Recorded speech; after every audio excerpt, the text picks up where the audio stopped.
ঈদ আনন্দ নেই সাভারে দুর্বৃত্তদের ছুরিকাঘাতে নিহত শহীদুলের বাড়িতে। মায়ের সাথে কথা হয়েছিল বাড়ি গিয়ে ঈদ করবেন, কিন্তু ফিরেছেন লাশ হয়ে। তাই ঈদে শহীদুলের বাড়িতে এখন শোকের মাতম। আশরাফ সিজেলের প্রতিবেদন। এই ঈদে দেশ জুড়ে কেনাকাটার ফুর্তি হবে শুধু বিকাশে, সাথে ডিসকাউন্ট কুপন, ইনস্ট্যান্ট ক্যাশব্যাক।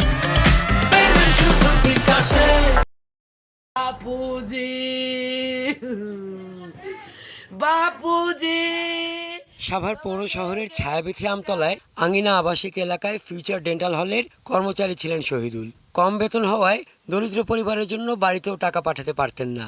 মায়ের সাথে কথা হয়েছিল ঈদে বাড়ি যাবেন, কিন্তু জীবিত ফেরা হয়নি তার। ঘটনার 12 দিনেও মামলার তদন্তে অগ্রগতি না হওয়া, কেউ গ্রেপ্তার না হওয়ায় ক্ষোভ জানিয়েছেন স্বজনেরা। আমি ছেলের কোনো তদন্ত নাই, আমার ছেলে পুলিশ থেকে আমার ছেলের কোনো খোঁজ খবর নাই। গত এক সপ্তাহ হয়ে গেল কোনো পুলিশের হস্তক্ষেপ দেখতে পাচ্ছি না। এই বিচারকে, সুস্থ বিচারকে আমরা পাবো না। গেল 28 মার্চ দুপুরে বাসা থেকে বের হয়ে এলাকার একটি দর্জির দোকানে কাপড় তৈরি করতে আসার পথে অজ্ঞাত দুর্বৃত্তরা শহীদুলকে ছুরিকাঘাত করে পালিয়ে যায়। ফিউচার ডেন্টাল হলের মালিক বেলাল ও তার আরও এক কর্মচারী ঘটনার পর থেকে এখনও আতঙ্ক রয়েছেন। রিক্সাটাকে বাঁকা করে সাইড করে দিয়েছে, তারপরে অনেক কথা বলাবলি করতেছে, হট্টগোল করতেছে, এরকম উনি বললো আর কি।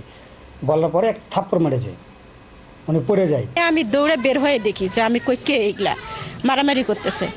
আমাকে দেখে অটো নিয়ে ছেলেরা কিন্তু এখানে আড়াল করলো কিন্তু এখানেই মারছে। মহলার ভিতরে কোনো দিন করছে হয় নয়, হঠাৎ এই ঘটনাটা কইতন করছি। অবস্থা তো আমার বাসার ঘুরেই কাহিনীটা হয়েছে, একটু মনের মধ্যে তো একটু ভয় আছেই। এখনো পুলিশ হত্যাকাণ্ডে জড়িতদের গ্রেপ্তার করতে না পারায় ক্ষুব্ধ এলাকাবাসী। ছুরিকাঘাত করে চলে গেল, কেউ তো প্রতিবাদ করলো না।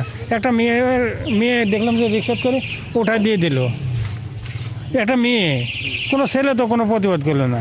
দিন দুপুরে যদি কাউকে মেরে ফেলায় সেটার জন্য আতঙ্ক তো থাকেই।